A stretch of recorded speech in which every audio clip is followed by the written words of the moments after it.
দেখুন হাইড্রোলিক পাওয়ারের মাধ্যমে কীভাবে এটাকে উঠানো হচ্ছে।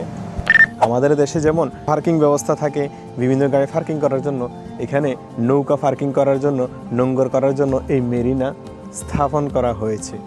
আর এখানকার টাইম এখন 8:30। 8:30 হলেও পরিষ্কার আবহাওয়া চারদিকে। দেখুন কি সুন্দর বাড়ি, এক পাশে বাড়ি, সুন্দর বাড়ি, আরেক পাশে হচ্ছে নদী। এখানে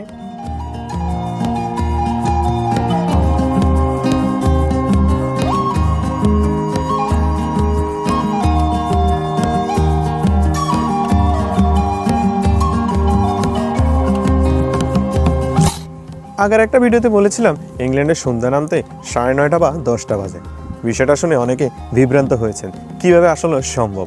তো আমি আজকের ভিডিওতে আপনাদেরকে ব্যাখ্যা করব শীতকালে এবং হচ্ছে সামারে ইংল্যান্ডে কখন সন্ধ্যা নামে। আর আমার পেছনে দেখেন এটি হচ্ছে একটি মেরিনা, এটা সম্পর্কে হালকা একটু তথ্য আপনাদেরকে দেব।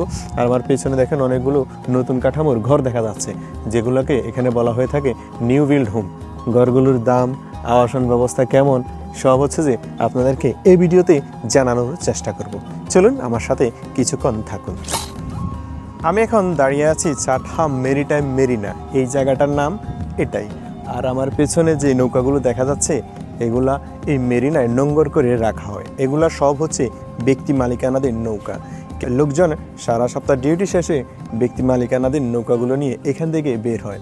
এখানে মূল কথা হচ্ছে যে আমাদের দেশে যেমন পার্কিং ব্যবস্থা থাকে বিভিন্ন গাড়ি পার্কিং করার জন্য, এখানে নৌকা পার্কিং করার জন্য, নোঙ্গর করার জন্য এই মেরিনা স্থাপন করা হয়েছে। আর এটা হচ্ছে আমার পেছনে এদিকে রিভার মিডওয়ে থেকে নৌকাগুলো এই দিক দিয়ে আসে। আমার পেছনে যে রাস্তাটা দেখতে পাচ্ছেন এই দিক দিয়ে আসে, এসে এখানে নোঙ্গর করে রাখে। চলুন আমরা একটু দেখব কিভাবে এই নৌকাগুলো এখান থেকে এই মেরিনা থেকে নদীতে পার হয় বা পারাপার হয়।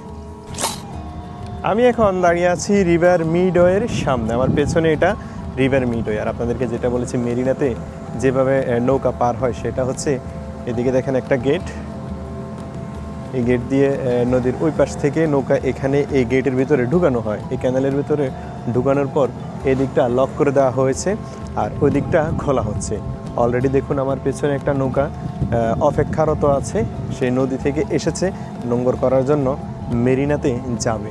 আমার পেছনে এই নৌকাটা। চলুন আমরা ওইদিকে যাব এবং কিভাবে সে পারাপার হয় বা ওইদিকে কিভাবে গেট খুলে সেটা আপনাদেরকে আমি একটু দেখাবো। আপনাদেরকে যেটা বলেছিলাম নৌকাটা এখানে অপেক্ষা আছে, সে এই গেট দিয়ে নদী থেকে এসেছে। আসার পর গেটের ওই পাশটা লক করে দেওয়া হয়েছে। আর ওইদিকে একটা সেতু, এই সেতুটা এখন উপরের দিকে উঠে যাবে। উপরের দিকে উঠলে নৌকাটা মেরিনার দিকে চলে যাবে, সেখানে নোঙ্গর করে রাখা হবে। অল্প একটু আমার সাথে থাকুন, আমরা দেখি গেটটা কিভাবে খোলে আর নৌকাটা কিভাবে পার হয়। দেখুন একটা ব্রিজ, এই ব্রিজটা আমি ওই দিক থেকে এখানে এসেছি মাত্র। এখন ব্রিজটা সম্পূর্ণ উপরের দিকে উঠে যাবে আর নৌকাটা এখান থেকে ব্রিজ উঠে গেলে ওই পাশে চলে যাবো এই নোঙ্গর করার জন্য।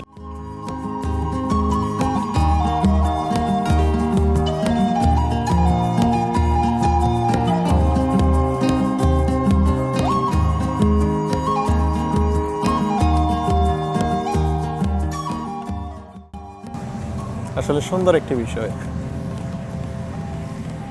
ব্রিজটা টোটালি উপরে উঠে গেছে আর নৌকাটা ওইদিকে যাচ্ছে নোঙ্গর করার জন্য।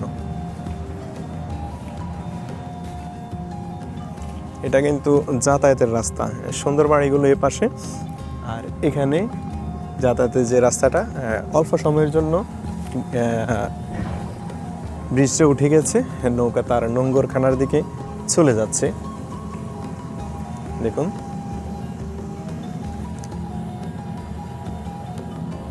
আর ব্রিজটা আবার তার আগের জায়গায় নেমে যাচ্ছে। মানুষ পারাপার বা গাড়ি পারাপারের উপযোগী হবে এখন এটা।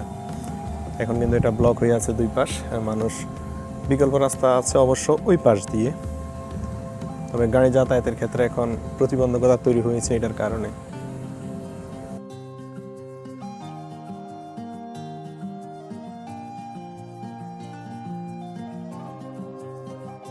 এখন ব্রিজটা নেমে যাচ্ছে।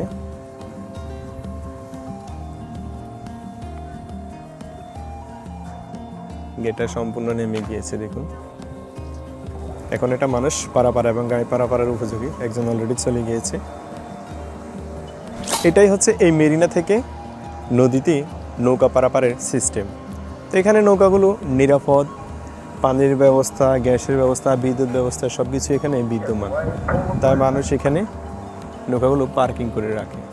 চলুন, আমার পেছনে যে বাড়িগুলো দেখা যাচ্ছে, যেটা আপনাদেরকে বলেছি, এগুলোর আবাসন ব্যবস্থা, এগুলোর দাম বিস্তারিত আপনাদেরকে জানাবো।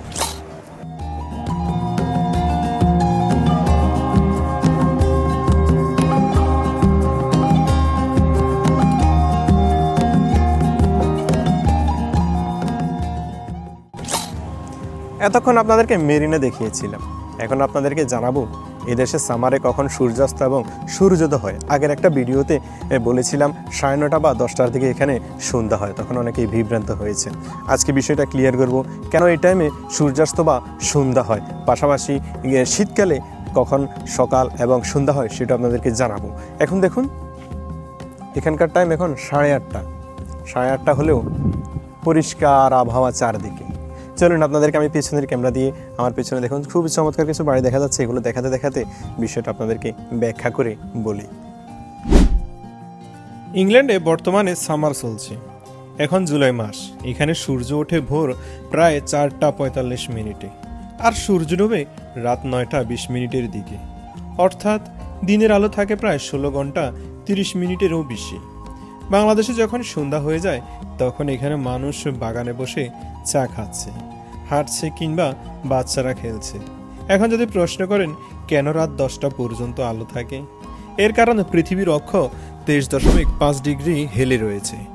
গ্রীষ্মকালে উত্তর গোলার্ধ সূর্যের দিকে ঝুঁকে থাকে। যেহেতু ইংল্যান্ড পৃথিবীর অনেক উত্তরে অবস্থিত, তাই এখানে দীর্ঘ সময়ে সূর্যের আলো পাওয়া যায়।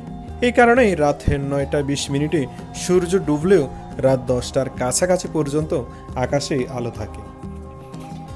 এখন যদি বলা হয় শীতকালে কি হয়, এখন কল্পনা করুন কয়েক মাস পর একই জায়গা সূর্য ওঠে সকাল 8টার দিকে আর সূর্য ডুবে যায় বিকাল 3:50 থেকে 4টার মধ্যে, অর্থাৎ দিনের আলো থাকে মাত্র 8 ঘন্টার মতো। এখন প্রশ্ন হলো শীতকালে দিন এত ছোট হয়ে যায় কেন? এর কারণ আগেই বলেছি, পৃথিবীর অক্ষ প্রায় 23.5 ডিগ্রি হেলে আছে।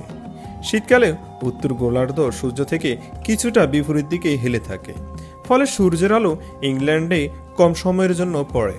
তাই সূর্য দেরিতে ওঠে, আবার বিকেলেই সূর্য ডুবে যায়। তাই ডিসেম্বরে এখানে সূর্য ওঠে সকাল 8টার দিকে আর বিকেল 4টার আগে সূর্যাস্ত হয়ে যায়।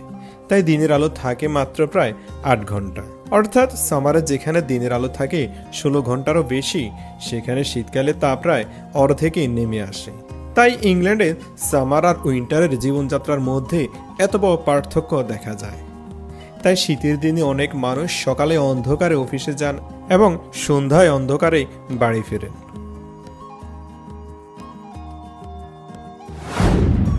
আগের ভিডিওতে আমি আপনাদেরকে এ ধরনের অনেকগুলো ঘর দেখিয়েছিলাম, কিন্তু অনেকগুলো তথ্য দেওয়া হয় নাই। এই ঘরগুলোর দাম কেমন, এগুলোর আবাসন ব্যবস্থা কেমন, ভাড়া কেমন, বিস্তারিত আমি আপনাদেরকে এখন জানাবো।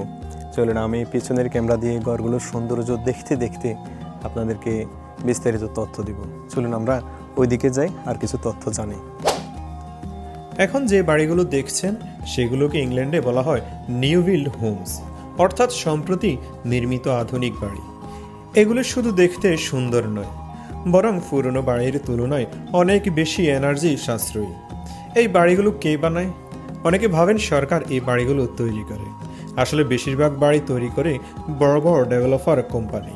তারা জমি কিনে স্থানীয় কাউন্সিলের অনুমতি নিয়ে পুরো আবাসিক এলাকা তৈরি করে, তারপর সাধারণ মানুষের কাছে বাড়িগুলো বিক্রি করে। এখন প্রশ্ন হলো, এত জমি তারা কোথায় পায়?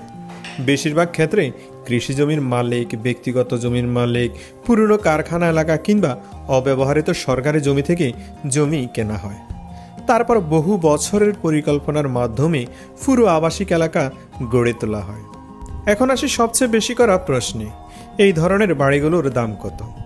আমি যে এলাকায় আছি এখানে 2 বেডরুমের নতুন বাড়ির দাম 2,80,000 থেকে 3,50,000 পাউন্ডের কাছাকাছি, যা বাংলাদেশি টাকায় আনুমানিক 4,60,00,000 থেকে 5,75,00,000 টাকার মতো। 3 বেডরুমের বাড়ি 3,50,000 থেকে 4,50,000, বাংলাদেশি টাকায় প্রায় 5,75,00,000 লাখ থেকে 7,40,00,000 টাকা। আর 4 বেডরুমের বাড়ি, সেগুলোর দাম 4,50,000 থেকে 6,50,000 পাউন্ডের মতো, যা বাংলাদেশি টাকায় প্রায় 7,40,00,000 থেকে 10,70,00,000 মতো। তবে লোকেশন, স্কুল এবং স্টেশনের দূরত্ব অনুযায়ী দাম পরিবর্তন হয়। আবাসিক এলাকা হলো এলাকাগুলো সম্পূর্ণ শান্তশীত। আর পেছনে দেখেন, এখানে একটা প্লেগ্রাউন্ড বাচ্চাদের জন্য। আর আমি যদি আপনাদেরকে পিছনের ক্যামেরা দিয়ে দেখাই বাড়িগুলোতে আরও কিছু বিষয়, প্রত্যেকটা বাড়ির সামনেই গাড়ি পার্কিং করা, ছোট ছোট কিছু গার্ডেন থাকে, তারা পরিচর্যা করে। আর এখন প্রায় 9টা বাজে। 9টা হলেও এতক্ষণ যেটা আপনাদেরকে ব্যাখ্যা করেছি, এখানে এখনও দিন, কিন্তু মানুষজন কাজ থেকে এসে অলরেডি ঘুমিয়ে গিয়েছে, তাই কোনো মানুষ দেখা যাচ্ছে না। মানুষজন নিজস্ব গাড়িগুলো পার্কিং করে রেখেছে বাড়ির সামনে, তাই শুনশান নীরবতা, সবাই নিজের মতো করে বাড়িতে চলে গিয়েছে, ঘরে চলে গিয়েছে।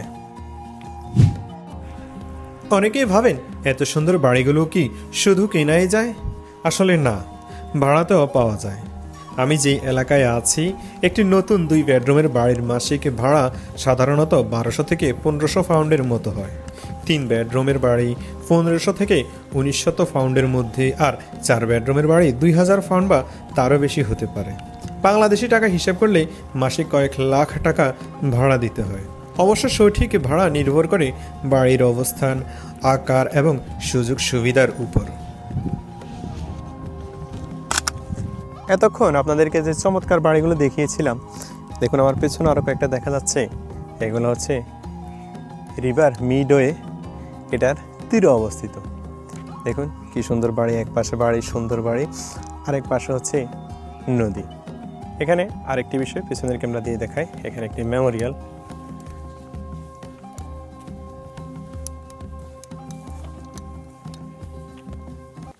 ব্রিটিশ নৌবাহিনীর স্মরণে এই মেমোরিয়ালটি নির্মাণ করা হয়েছে। আমার আজকের ভিডিওটি কেমন লাগলো কমেন্ট বক্সে লিখে জানাবেন। ভালো থাকবেন সবাই। আজকের পর্ব এখানে শেষ করছি। আল্লাহ হাফেজ।